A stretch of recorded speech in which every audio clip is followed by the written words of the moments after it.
जय हिंद साथियों। जब हम लोग वर्तमान समय की बात करें तो भारत में 3 नाम का सबसे ज्यादा चर्चा होता है जिनको देश का बच्चा बच्चा जानता है, जिसमें वर्तमान प्रधानमंत्री श्री नरेंद्र मोदी साहब, भूतपूर्व प्रधानमंत्री मनमोहन साहब और कांग्रेस के सबसे बड़े नेता पूर्व कांग्रेस अध्यक्ष राहुल गांधी के बारे में बच्चा बच्चा इनके बारे में जानता है। कहीं ना कहीं हमारे भारत देश में ये 3 लोग बहुत ही महत्वपूर्ण भूमिका निभाते हैं, चाहे देश की प्रगति के बारे में बात हो या तो देश की दुर्गति के बारे में बात हो। तो ये एक ऐतिहासिक वीडियो आप सभी के सामने है।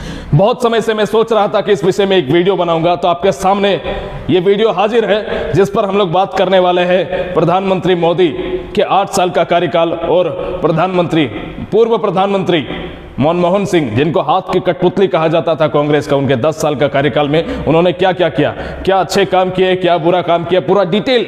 ना मैं ये बीजेपी की तरफ से इस वीडियो को बना रहा हूं, ना मैं कांग्रेस की तरफ से बना रहा हूं, मैं आप लोगों के लिए, भारतवासियों के लिए बना रहा हूं कि मेरे नज़र में कौन सही है कौन गलत है, किन्होंने क्या क्लैरिफाई मैं कर रहा हूं। कुछ चीज़ें ऐसे भी होंगी जो छूट जाएंगी, लेकिन मैक्सिमम चीज़ें बड़े बड़े जो काम होंगे उसके बारे में मैं बात करने की कोशिश करूंगा आपके सामने। देखिए जी, पहला चीज़, पहले हम लोग जान लेते हैं प्रधानमंत्री के बारे में। वर्तमान प्रधानमंत्री की थोड़ी सी मैं अगर बायोडाटा आप लोगों को दूं तो पूरा नाम है नरेंद्र भाई दामोदर दास मोदी। 17 सितंबर 1950 में इनका जन्म होता है। 72 वर्ष की वर्तमान इनको आयु हो चुकी है। आगे बात करें तो 6 बच्चे हैं इनके माता पिता के, जिनमें से ये तीसरे पुत्र थे। स्थान वडनगर, गुजरात के वडनगर में इनका जन्म होता है। पिता का नाम रहता है दामोदर दास मूलचंद मोदी, माता का नाम हीराबेन मोदी। स्कूल की शिक्षा वडनगर में होती है। इनके ग्रेजुएशन स्नातक होती है गुजरात विश्वविद्यालय में। अब ग्रेजुएशन हुई है कि नहीं है इसके बारे में मैं क्लैरिफिकेशन नहीं हो, ठीक है। आगे बात करते हैं। 8 वर्ष की उम्र में आरएसएस से जुड़े हैं। 13 वर्ष की आयु में यशोदाबेन चमनलाल से इनकी सगाई कर दी जाती है। पहले आपको पता है पुराने समय में सगाई वगैरह पहले हुआ करता था, आपका जो है मैच्योर होने से पहले, 18 वर्ष होने से पहले ही आप लोगों की सगाई हो जाती थी। अगला है कि 17 वर्ष में इनकी शादी हो जाती है इन्हीं के साथ, यशोदाबेन चमनलाल के साथ। लेकिन इसके बाद की कहानी के बारे में बात करें तो इनका अध्यात्म में बहुत ज़्यादा इंटरेस्ट होने के कारण और देश के लिए कुछ गुजरने का जज्बा लेकर के ये जो है अपनी वाइफ को कह सकते हैं कि छोड़ करके हिमालय चले जाते हैं। हिमालय चले जाते हैं, ऐसा कहा जाता है कि वहाँ पे तपस्या वगैरह करके वापस आते हैं। दुनिया जानती है कि दुनिया के भारत के सबसे मजबूत प्रधानमंत्रियों में से एक प्रधानमंत्री है नरेंद्र मोदी साहब। 1971 ईस्वी में पूर्णकालिक आरएसएस के कार्यकर्ता बन जाते हैं। पहले तो ऐसे ही जुड़े थे, अब जो है पूरा समय अपना आरएसएस को देना शुरू कर दिया 1971 से। आरएसएस का फुल फॉर्म है राष्ट्रीय स्वयं सेवा संघ, और बीजेपी से ये जुड़ते हैं 1985 में। बीजेपी से जुड़ते हैं ये 1985 ईस्वी में। आगे बात करते हैं दोस्तों, आगे बात करते हैं। 2001 में गुजरात के ये 14वें मुख्यमंत्री बनते हैं। आपको पता है कि गुजरात के सबसे प्रभावी मुख्यमंत्रियों में से एक है नरेंद्र मोदी साहब। 2001 से लेकर के 14 तक लगातार 4 बार गुजरात के सीएम बनते हैं। खैर 2014 में इनको बनने की आवश्यकता नहीं थी क्योंकि उस समय तक ये प्रधानमंत्री बन चुके थे। 2014 में लोकसभा चुनाव बीजेपी की तरफ से नेतृत्व करते हैं। पूर्णतः बहुमत सरकार बनती है बीजेपी के कई वर्षों के इंतजार के बाद। 26 मई 2014 में शपथ लेकर के भारत के 15वें प्रधानमंत्री बनते हैं। दोबारा से 2019 में लोकसभा में जीतते हैं। पहली के मुकाबले इस बार जो है और बड़ी जीत इनको मिलती है और पहले से बड़ी जीत हासिल करके 330 सीट हासिल, पहले 282 हुआ था, अब 303 सीट हासिल करके 30 मई 2019 में पुनः प्रधानमंत्री पद की शपथ लेते हैं। ये ब्रीफ इंट्रोडक्शन था मोदी साहब के बाद। तीनों के बारे में देखिए, ये सब बातें आपको पता होंगी, लेकिन मैं सभी युवा पीढ़ी के वर्गों को समझाने के लिए एक एक करके तो थोड़ा सा ब्रीफ डेफिनेशन तो जानेंगे ही हम लोग। अब जानते हैं जिनको बोला जा रहा है, कई सालों से प्रयास कर रहे हैं प्रधानमंत्री बनने का, है ना, पता नहीं कब बनेंगे, इनके बारे में भी बात करते हैं। राहुल गांधी के भी देखिए, राहुल गांधी पहले क्या थे, वर्तमान में राहुल गांधी क्या है, इसके बारे में भी हम लोग बात करने वाले।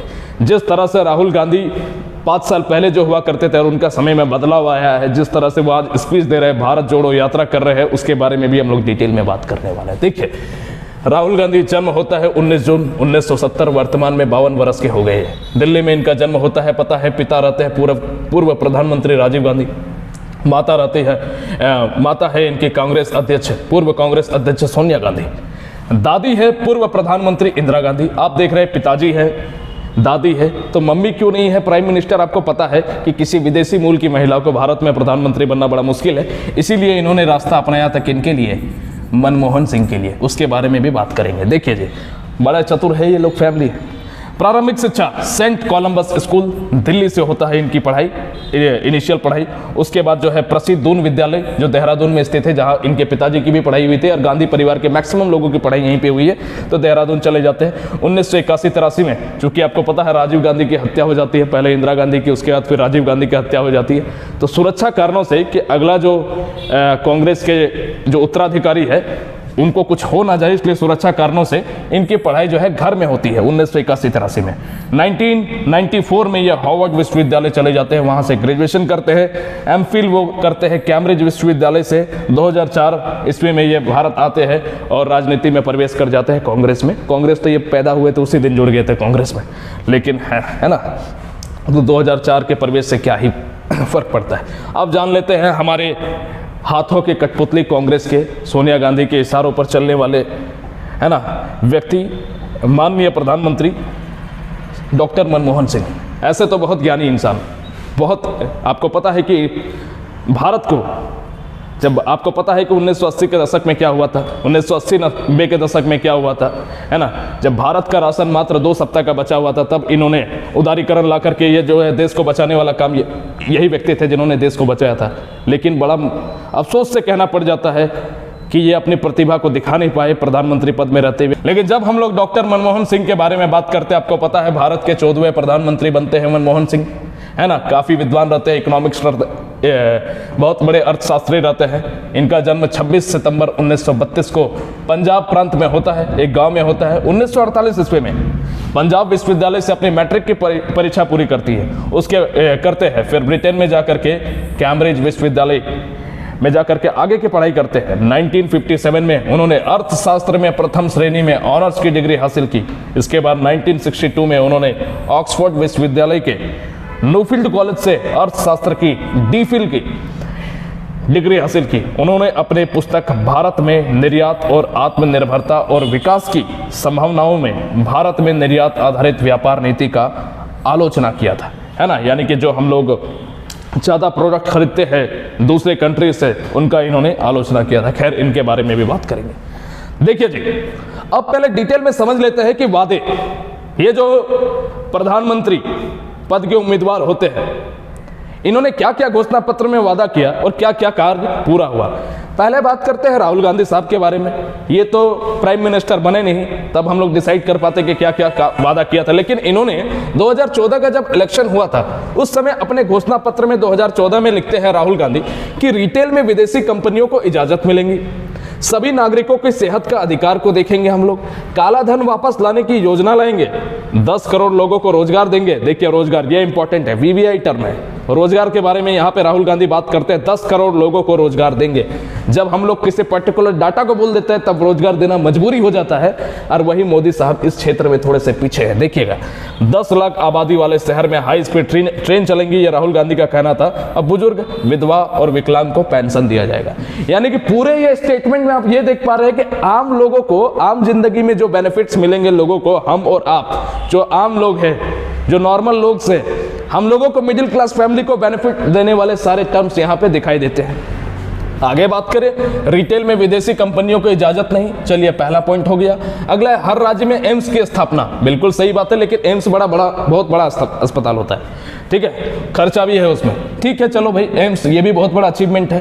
काला धन वापस लाने के लिए टास्क फोर्स, गलत बात, ये कंप्लीट नहीं हुआ। काला धन हमारे देश में वापस नहीं आया है। डिमोनेटाइजेशन आपने किया, देश में काला धन खत्म होने की जगह बढ़ गया है। आपने डिमोनेटाइजेशन लाया, बहुत गलत काम किया। दुनिया का सबसे गलत कामों में से भारत में जो आपके द्वारा, आपके शासन में सबसे खराब काम हो वो हुआ डिमोनेटाइजेशन। आप उसकी रणनीति थोड़ा सा सही करते हैं, क्योंकि मैंने देखा है कि गाँव में क्या होता है, महिलाएं, बुजुर्ग महिलाएं जो पेंशन पर डिपेंडेंट है, कोई भी बूढ़ी औरत, इसके बेटियों ने साथ छोड़ दिया है, वो पेंशन के ऊपर डिपेंडेंट रहती है। अब पेंशन लेने के लिए मैंने देखा कि बूढ़ी महिलाएं लाइन पर लगी थी, और मुझे ये बहुत दुखद घटना था डिमोनेटाइजेशन का। खैर, इसके बारे में बात करेंगे। 13 बार जब ये अपने घोषणा पत्र को जारी कर रहे थे, 13 बार रोजगार रोजगार रोजगार रोजगार रोजगार इन्होंने बोला, लेकिन सिर्फ शब्द का प्रयोग किया, आंकड़े का कोई जिक्र नहीं। यहां से मोदी साहब एक कदम आगे निकल जा रहे हैं हम लोगों को ठगने के इरादे से, क्योंकि रोजगार का 13 बार जिक्र किया, लेकिन रोजगार नाम का शब्द नहीं। कितना रोजगार, क्या आने वाला है रोजगार? आज अगर मैं बात करूं, माननीय प्रधानमंत्री मोदी साहब से कोई नाखुश नहीं है, नाखुश सिर्फ भारत के युवा है, क्योंकि युवाओं को रोजगार के नाम पे कुछ नहीं मिला है। पिछले 8 साल में हमारा एम्प्लॉयमेंट, जो रोजगार इतना डाउन गया है ना, ये आज से पहले कभी नहीं गया था। ये सारे मोदी साहब की देन है। आगे देखिए, हर गांव में इंटरनेट जोड़ने का वादा था, चलो भाई ये बात तो पूरा हो गया। स्वर्णिम बुलेट ट्रेन की योजना कुछ राज्यों में आया, कुछ राज्यों में नहीं आया, कब आएगा पता नहीं। तो इसमें से कुछ वादे कंप्लीट नजर आते हैं। काला धन वाला शब्द तो एकदम गलत वादा रहा। रोजगार नाम का चीज़ यहाँ पे है नहीं। ये वाला चीज़ भी चलिए मान लेते हैं, ये भी मान लेते हैं। ये अभी तक कुछ इनकम्प्लीट है, लेकिन मान लेते हैं आपकी वादे कि आपने लगभग पूरे किए हैं।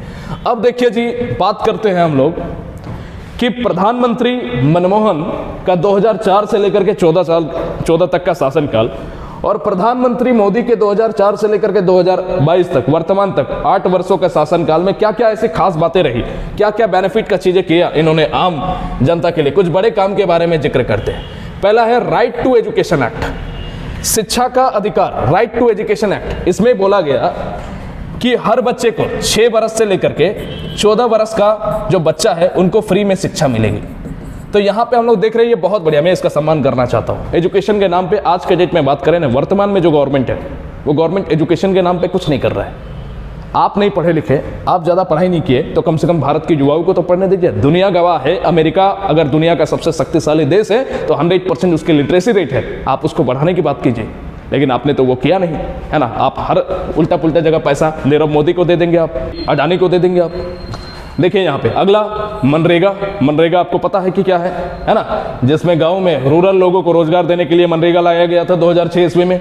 यह भी बहुत बड़ा अचीवमेंट रहा, जहां पर 3 महीने के लिए कम से कम लोगों को रोजगार तो मिल रहा था गाँव में। तो आम जनता इससे भी बेनिफिट हो रही थी, इससे भी बेनिफिट हो रहा था आम लोगों को।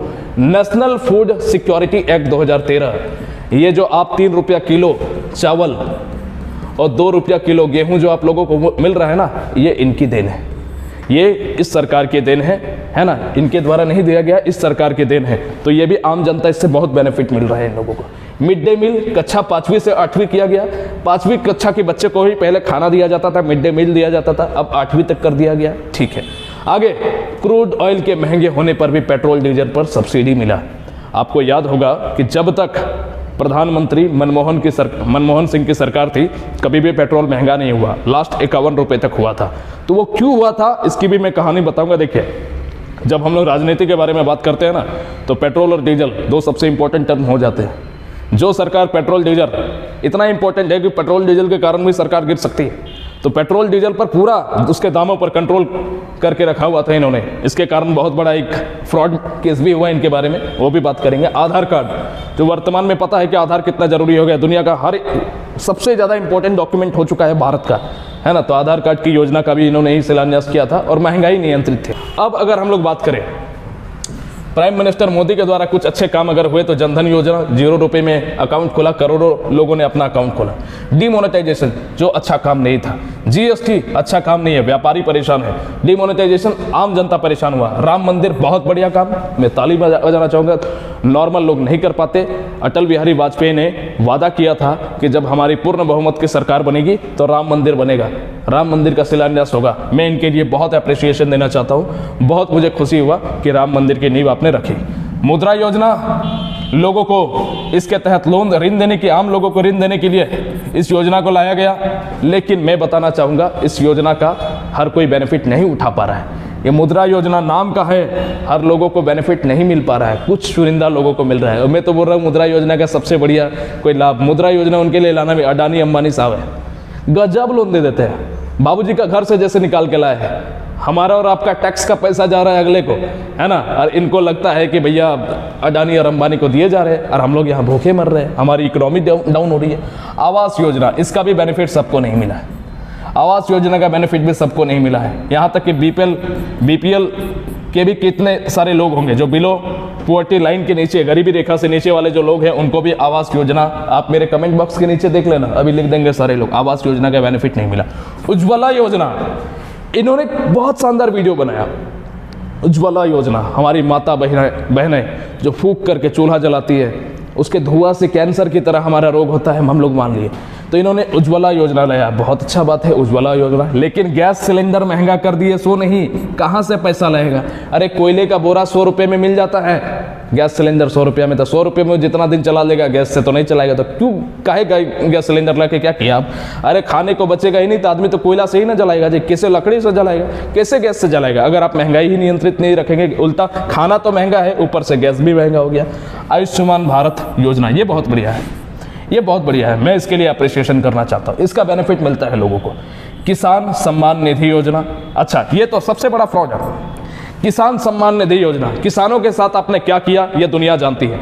मनमोहन की सरकार अगर गिरी थी, पीएम मनमोहन की सरकार अगर गिरी थी, तो अन्ना हजारे का 2011 में जो आंदोलन हुआ था, प्रोटेस्ट हुआ था, उसके कारण गिरा था।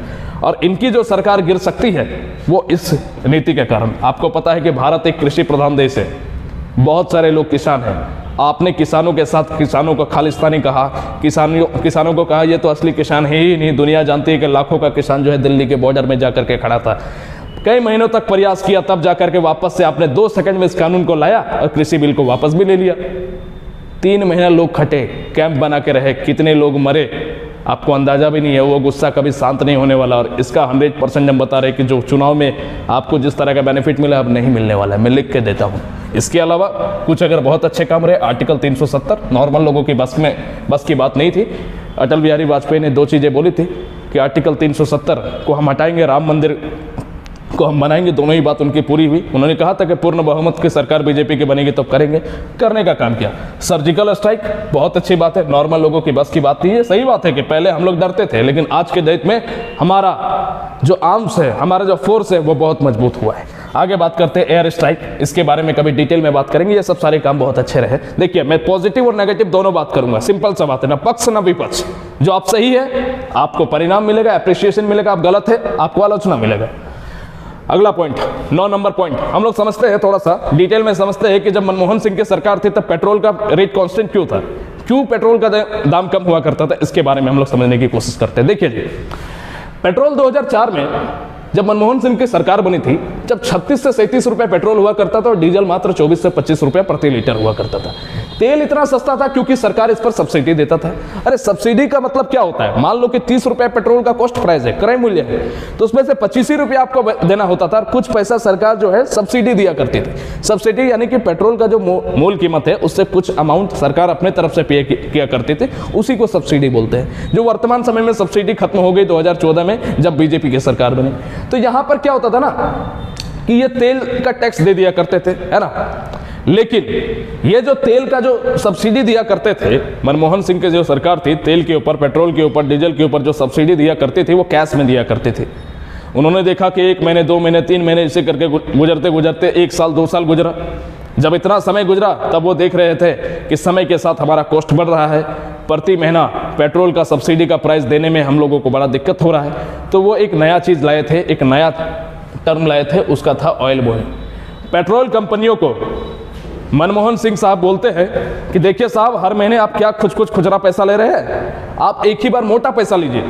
तो 5 साल, 10 साल इस तरह करके एक ऑयल बॉन्ड बनाए गए एक पर्टिकुलर टाइम के लिए। एक टाइम के बाद आप ब्याज सहित अपना पैसा ले लीजिए सब्सिडी वाला।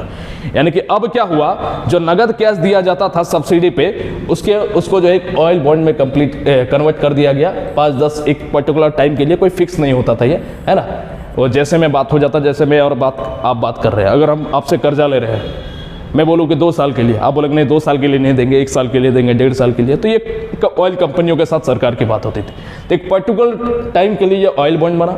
ऑयल बॉन्ड के तहत ये था कि नॉर्मल जो पेट्रोल का प्राइस है उस पर जो सब्सिडी सरकार वर्तमान में दे रही है वो सब्सिडी जारी रहेगी, लेकिन 5 साल या 10 साल के बाद जो पर्टिकुलर टाइम है उसके बाद जो भी सब्सिडी का अमाउंट हो रहा है वो ब्याज सहित, कंपाउंड इंटरेस्ट, चक्रवृद्धि ब्याज सहित आपको 5 साल के बाद सरकार एक बार में एक मुट्ठी पैसा देने का काम करेगी।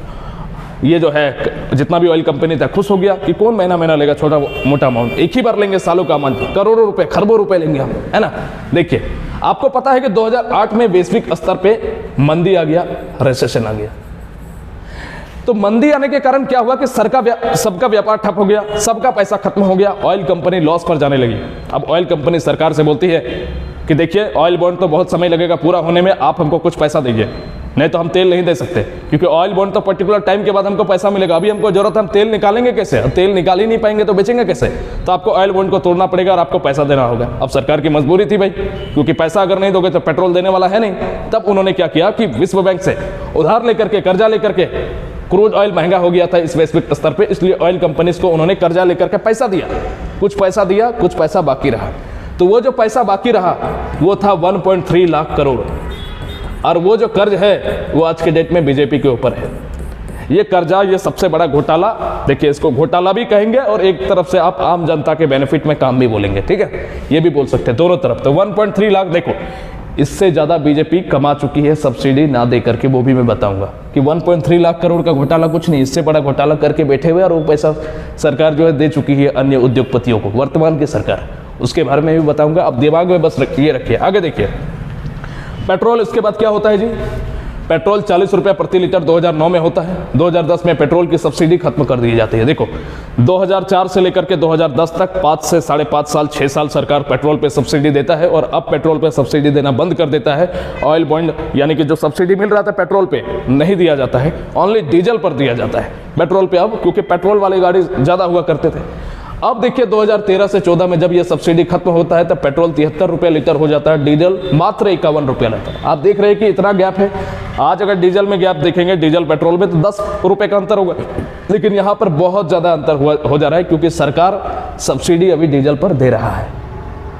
परिणाम इसका ये रहता है कि मैंने बताया 1.3 लाख करोड़ रुपए का कर्ज बीजेपी के ऊपर ये सरकार छोड़ करके चली जाती है, लेकिन इससे ज़्यादा बीजेपी कमा चुकी है। वो कैसे, मैं बताऊंगा। आगे देखिए, 2014 में नई सरकार बनती है, पेट्रोल डीजल पे पूरे तरह से सब्सिडी खत्म, आम जनता त्राहिमाम मच चुका है।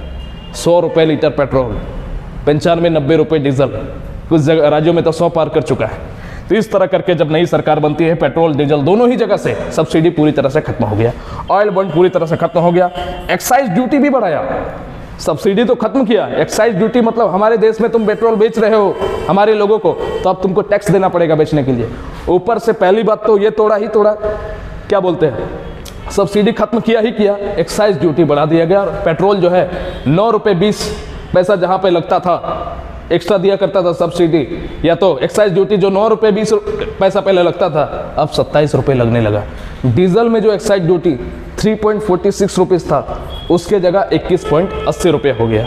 इसके बाद अगर हम लोग बात करें कि वर्तमान के वित्त मंत्री निर्मला सीतारमण कहती है कि वर्तमान में हमारी जो सरकार है वो एक्साइज ड्यूटी से 8 लाख करोड़ की कमाई कर चुकी है।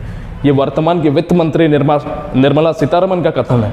तो इन्होंने कहा, कांग्रेस कहती है तो हम लोग जो 1.3 लाख करोड़ का कर्जा जो हम लोग चुकाए हैं, आप तो 8 लाख करोड़ कमा चुके हैं। तो 8 लाख करोड़ जो कमा चुके हैं, तो कहीं ना कहीं आप हमको अपना पैसा, ये जो मेरा कर्ज है, क्योंकि कहीं ना कहीं देश के जनता पे लगा हुआ है, तो आप इस कर्जे का भुगतान कीजिए, क्योंकि बहुत ज़्यादा पैसा आप लोग कमा चुके हैं। ठीक है जी, आगे बात करते हैं। देखिए फटाफट से समझने की कोशिश करते हैं। अब देखते हैं, दोनों में तुलना करते हैं, प्रधानमंत्री मनमोहन और प्रधानमंत्री मोदी में तुलना करते हैं कि क्या दोनों में बेसिक डिफरेंस रहा, क्या इन्होंने अच्छे अच्छे काम किए, क्या इनकी सरकार में बेनिफिट्स रहे। देखिए जी, समझिए, जब मनमोहन की सरकार थी तो एक दिन में 11.7 किलोमीटर पर डे सड़क बनता था। वर्तमान में बात करें तो 2014 से 19 तक 27 किलोमीटर सीधा सड़क बनने लगा, बहुत ज़्यादा प्रोग्रेशन हुआ। 2020 से अभी प्रेजेंट की बात करें तो एक दिन में 37 किलोमीटर रोड्स बनने का काम हो रहा है। तो रोड आपको पता है कि बीजेपी की सरकार आने के बाद रोड बहुत अच्छे हो गए, ये आपको पता है बहुत अच्छे से। ठीक है, आगे बात करते हैं। रूरल एरिया 56% कनेक्टेड था नेशनल हाईवे से उस समय। आज के डेट में रूरल एरिया जो है, ग्रामीण क्षेत्र है, 88% नेशनल हाईवे के साथ कनेक्ट हो चुका है। रेलवे लाइन का विस्तार अगर बात करें 2.3 लाख करोड़ था उस समय, लेकिन आज अगर रेलवे ग्रोथ की बात करें तो 3.82 लाख करोड़ हो गया। इनके समय में जो डिलेड प्रोजेक्ट था, बाद में करेंगे, वो वाला प्रोजेक्ट 1/3 था, यानी कि 0.3%, और यहाँ पे डिलेड प्रोजेक्ट कितना हो गया, 1/4 यानी कि 0.25%। ठीक है, 1/4 था, ये 1/3 था। ठीक है, डिलेड प्रोजेक्ट थोड़ा सा ज़्यादा है। आगे बात करेंगे, इनके समय में 15% वेपन्स हम लोग इंपोर्ट करते थे, है ना, लेकिन आज के डेट में हम लोग सेकंड लार्जेस्ट आर्म्स इंपोर्टर हो गए, यानी कि हथियार को खरीदने वाले दुनिया के दूसरे सबसे बड़ा देश हम लोग है, भारत है। आगे बात करते हैं, रशिया उस समय तक 76% वेपन्स क्या करता था, हम लोग उस समय तक इंपोर्ट करते थे। आज के डेट में अगर बात करें कि रशिया से हम लोग मात्र 56% ही इंपोर्ट करते हैं। आप एक तरफ बोल रहे हैं कि अभी आपको लगेगा कि आप एक तरफ बोल रहे हैं कि दुनिया में दूसरा सबसे ज़्यादा हथियार खरीदने वाला आदमी हम लोग हैं, लेकिन यहाँ पे देखते हैं तो मात्र रशिया से पहले की तुलना में कम हथियार खरीद रहे हैं। ऐसा क्यों? क्योंकि अब हम लोग मैन्युफैक्चर करना शुरू कर दिए, हथियार बनाना शुरू कर दिए, इसीलिए खरीदते कम है। अगर हम बात करें इसके बाद, फ्रांस से हम लोग राफेल खरीद चुके हैं, लेकिन इस है ना राफेल जो डील था उसमें भी हम लोग पार्टनरशिप कर चुके हैं, लेकिन ये राफेल में बहुत बड़ा घोटाला है। 50,000 करोड़ का इस पे स्कैम का दावा किया जा रहा है अपोजिशन के द्वारा, और इसमें ईडी के जांच होना संभव हो सकते हैं भविष्य में। ठीक है, आगे बात करते हैं।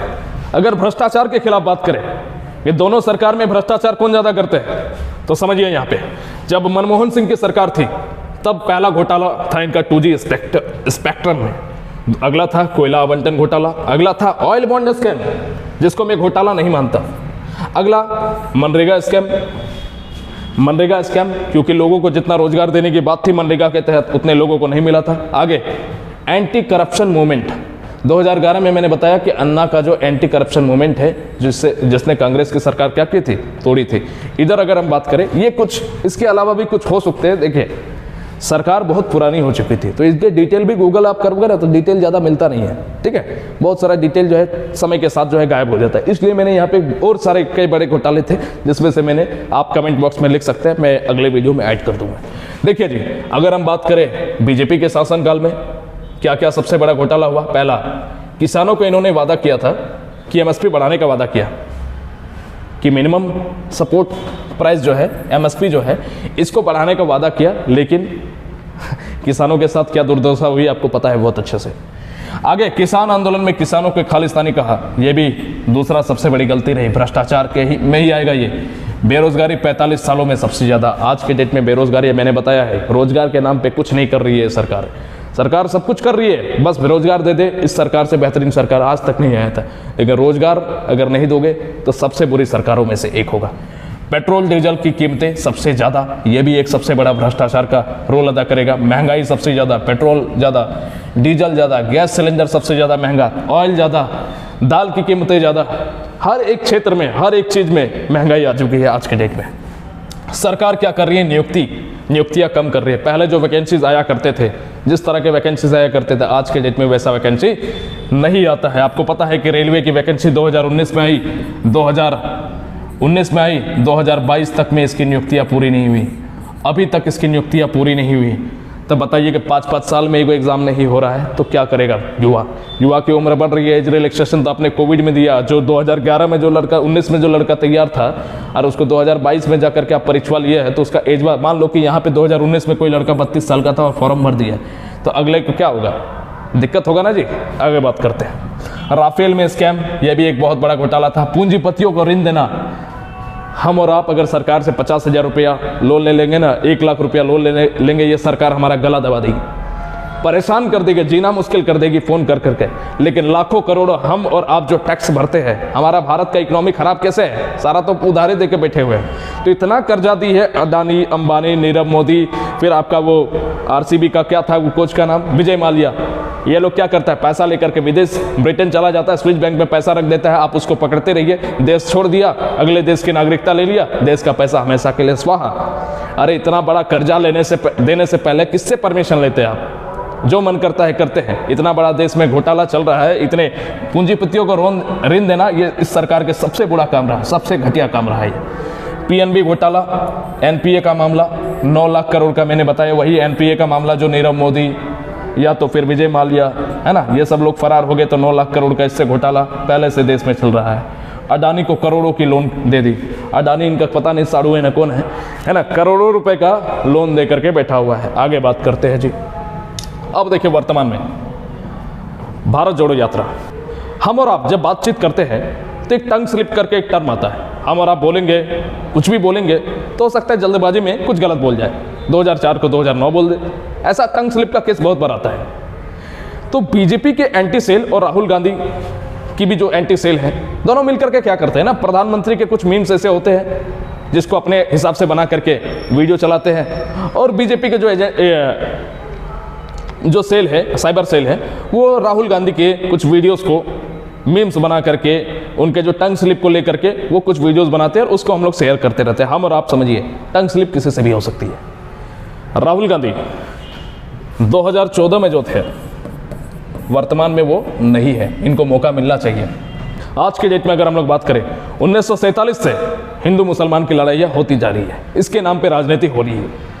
अरे भाई, हिंदू मुसलमान कब तक करते रहोगे? हम लोग कहते हैं, आपको भी पता है कि हम जब अपना हाथ काटेंगे तो किसी मुसलमान भाई का हाथ कटेगा तो दोनों ही लाल रंग का खून निकलेगा, दोनों का रक्त लाल निकलेगा। लेकिन इसका मतलब ये नहीं होता कि दोनों जो है कोई ज़रूरी है। देखो, मुसलमान में भी कुछ गलत लोग होते हैं, हिंदुओं में भी कुछ गलत लोग होते हैं, ये बात अलग है। ये देश को आज़ादी दोनों के सपोर्ट से हुई थी, दोनों ने मिलकर के इस देश को आज़ाद कराने का काम किया था। लेकिन वर्तमान समय में हम लोग बात करें तो देश का राजनीति का सबसे बड़ा मुद्दा हो गया हिंदू मुसलमान। अरे हिंदू मुसलमान, मैं बोलता हूँ कि कुछ बहुत सारे हिंदू भाई ऐसे हैं जो बहुत अच्छे हैं, बहुत सारे मुसलमान भाई ऐसे हैं जो बहुत अच्छे हैं, लेकिन कुछ खराब भी है। ये राजनीति हमेशा चलते रहेगी, तो हिंदू मुसलमान कब तक करेंगे आप? मैं देख रहा हूँ आज के डेट में हमारा देश टूट रहा है, एक दूसरे से बरगलाने के काम हो रही है। वो दिन दूर नहीं जब आपस में ही लड़ करके फिर से एक नए देश का बंटवारा होगा। हमारे देश को टूटने की लड़ाई आज के डेट में चल रही है। हर एक बात में राम मंदिर, बाबरी मस्जिद, हिंदू मुसलमान, इसी चीज़ में हम लोग उलझे हुए हैं। धर्म के नाम पे, मजहब के नाम पे हम लोग वोट दे रहे हैं। ऐसा नहीं, इंसान देख करके वोट दीजिए आप इसमें अगर जब आंदोलन होगा, जब लड़ाई होगा, जब मारपीट और विरोध होता है ना, जब गला काटा जाता है ना लोगों का, तो मेरा और आपका परिवार का नुकसान होगा। वो केंद्र में बैठी हुई सरकार का कुछ नहीं होने वाला है, उसका बेटा आराम से इसी के रूम में बैठा हुआ रहेगा। लेकिन जब लड़ाई होगी ना आम लोगों के घरों में, तो आम लोगों का, मेरा और आपका जो है बच्चा, आपका भाई, आपका पति, आपका परिवार के लोग, इन लोगों की जान जाती है। सरकार तो मस्त रहेगी, आप एक दूसरे में लड़के मर जाओ ना, लड़वाना ही तो चाहती है सरकार, ताकि जरूरी मुद्दे से आपका ध्यान भटकाया जाए। तो मेरे दोस्तों, आप ये सब चीज़ों में प्लीज़ ध्यान मत दीजिए।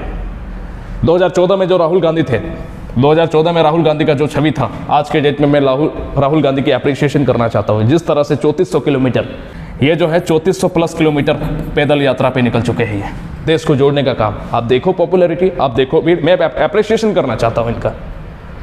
ये दिखावा कर रहे हैं कि छलावा कर रहे हैं मुझे नहीं पता, लेकिन प्रेजेंट टाइम में जो ये कारनामा कर रहे हैं, ये बहुत बड़ा काम। वर्तमान समय में जिस तरह से बात करते हैं, मैंने हमेशा इनके इंटरव्यूज़ को आप गौर से सुनना, आपको एक चीज़ मिलेगा, ये देश के जरूरी मुद्दों के बारे में बात करते हैं। अरे ये रोजगार के बारे में बात करते हैं, सरकार को फायदा नहीं होगा, हमको और आपको फायदा होगा। ये महंगाई के बारे में बात करते हैं, सरकार को फायदा नहीं होगा, हमको और आपको फायदा होगा। तो क्यों इनका विरोध करते हैं? मैं विरोध किसी का नहीं कर रहा, ना मोदी का, ना राहुल गांधी का, किसी का नहीं। देखिए सिंपल सा बात है, ये मेरे काम के बारे में बात कर रहा है तो ये इंसान मेरे लिए अच्छा है, मेरे बारे में, काम के बारे में बात नहीं करेगा तो ये इंसान मेरे लिए बुरा है। कॉमन सेंस की बात है। तो वही मैं बोलना चाहता हूँ आप लोगों से कि ये इंसान हो सकता है कि जो 2014 में ये इंसान था, आज के डेट में वो इंसान नहीं है, चेंजेस आया है इसमें। कुछ लोगों को ये वीडियो अच्छी लगेगी, कुछ लोगों को बुरी लगेगी। मैं अपना ओपिनियन दे रहा हूँ, बस अपना ओपिनियन शेयर कर रहा हूँ मैं। मुझे कैसा लगा, आप अगर मेरी तरह सोच देखते हैं तो सही है, नहीं देखते तो कोई बात नहीं, ये मेरी सोच है पर्सनल। देखिए साथियों, अगर मैं बात करूं, मेरे लिए ना मुझे इनसे कोई बेनिफिट होने वाला है, ना मुझे इनसे कोई बेनिफिट होने वाला है, और ना ही मेरा इनसे कोई बेनिफिट होने वाला है। मैं बस इतना जानता हूं, जो सरकार आम जनता के लिए काम करती है, जो जनता सरकार रोजगार के लिए काम करती है, वही सरकार मेरी नज़र में अच्छा है। ये पूरा डिटेल में मैंने आपके सामने इन सरकार के करतूतों को पेश करने का काम किया था। उम्मीद करते हैं वीडियो आपको पसंद आई होंगी। इस मुद्दे पे आप क्या कहना चाहते हैं, पॉजिटिव कमेंट्स आप जरूर नीचे लिखें। इस वीडियो में नेगेटिव कमेंट्स क्या होंगे उसको तो मैं अनदेखा करूंगा। आप बस इतना समझिए, मैं आम इंसान की ज़िंदगी के बारे में बात कर रहा हूँ, ठीक है। उम्मीद करते हैं वीडियो आपको पसंद आई होगी। कोई अगर इन जानकारियों में कोई अगर त्रुटियाँ हुई होगी, गलती हुई होगी, तो उसके लिए मैं माफ़ी चाहूँगा, क्योंकि ये सभी इंटरनेट में अवेलेबल सोर्सेज हैं जो आप और हम जानते हैं, उसको मैंने डिटेल में रीड किया, आपके सामने पेश किया। कुछ अगर सही चीज़ें निकले तो थम्स अप कर देना, कुछ अच्छे कमेंट्स लिखना, कुछ बुरी चीज़ें अगर आपको लग जाए तो उसके लिए माफ़ी चाहेंगे। बस मैं इतना चाहता हूँ कि कोई भी सरकार रहे, चाहे बीजेपी की रहे, चाहे कांग्रेस की रहे, आम जनता के लिए काम करे।